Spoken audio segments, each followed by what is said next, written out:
Hi there, we're just making a short video here on a new development to the Cared4 system. Sometimes we call them slugs or dynamic fields.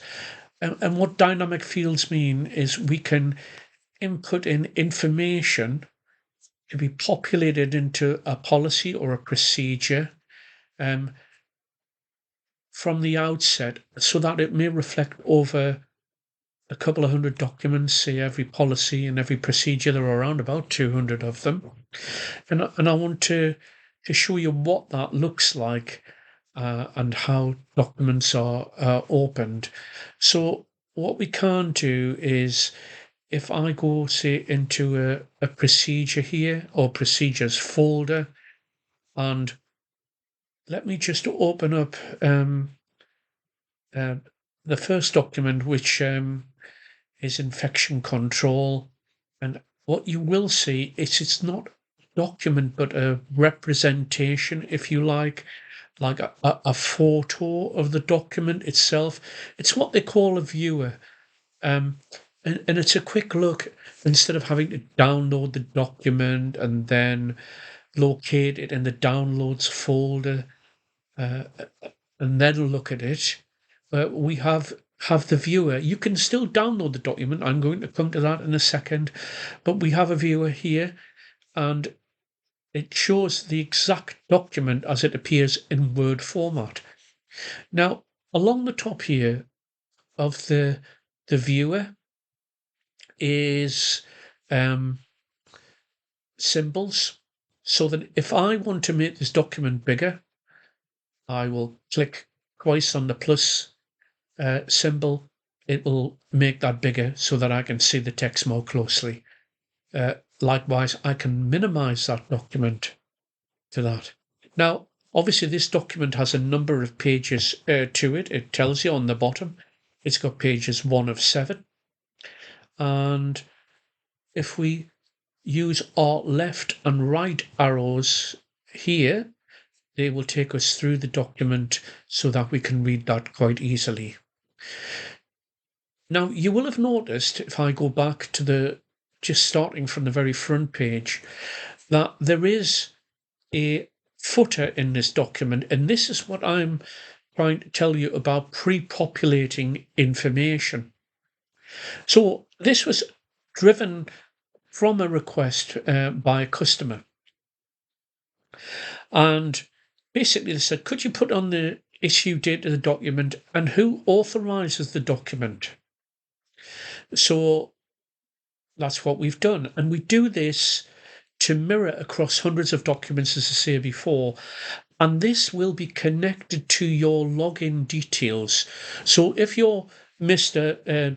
John Smith and you reviewed this document on the 12th of February 25, that's what that would say there, and John Smith, the authorizing manager, that would say in there. Now, this also reflects in towards the back of the document. So I'm going to scroll through this document here towards the back, and now we can see in the viewer the date and who the procedure was reviewed by, what the date was, and who will be reviewing that in the future. So that pre-populated information will appear in the fields in this document also. Before I move on, you can still download this document in Word format. So if we click downloads and we download the original,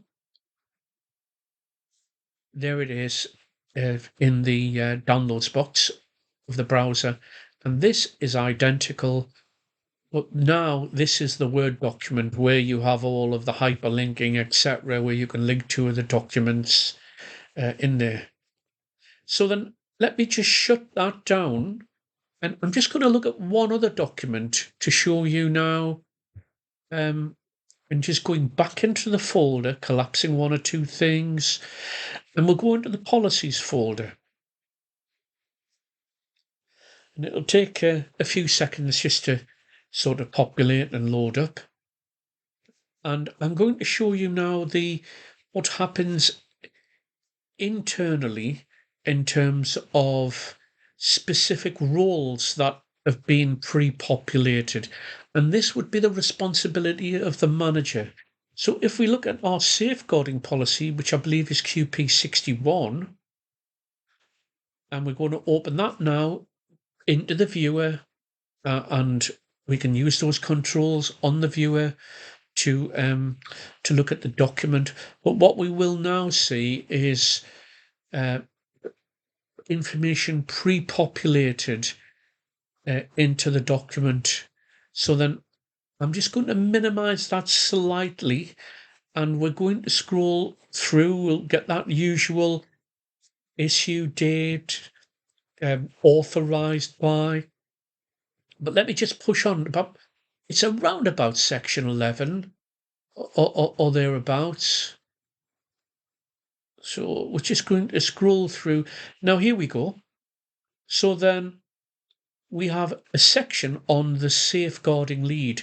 Now, this was put into we have a management console for managers to enter these details in, and then they will reflect wherever this occurs within the Cared4 document.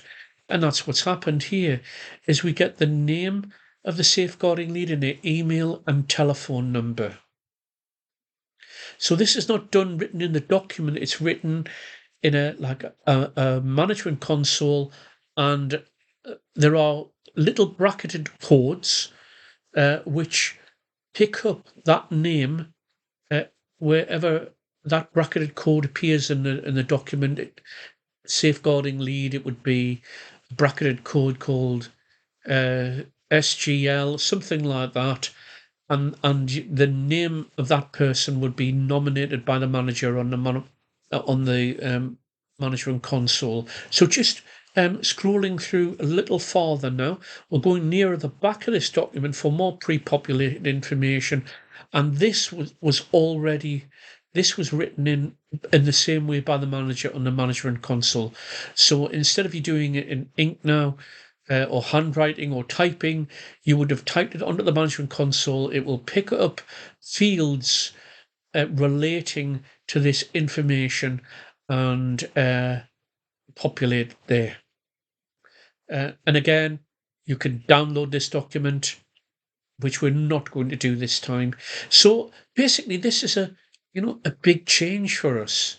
There is talk that the documents may not download. We downloaded the safeguarding policy. Sorry, not the safeguarding policy, but the other document. Was it infection control? I cannot recollect. It doesn't really matter. But they may be downloaded in PDF with a timeout date of, say, 12 months. So then you'll not be able to use that policy past that 12-month period, which will usually start on the 1st of January and end on the 31st of December. And therefore, you'll be assured that whichever document you're using that will open, it will only open the latest version for you.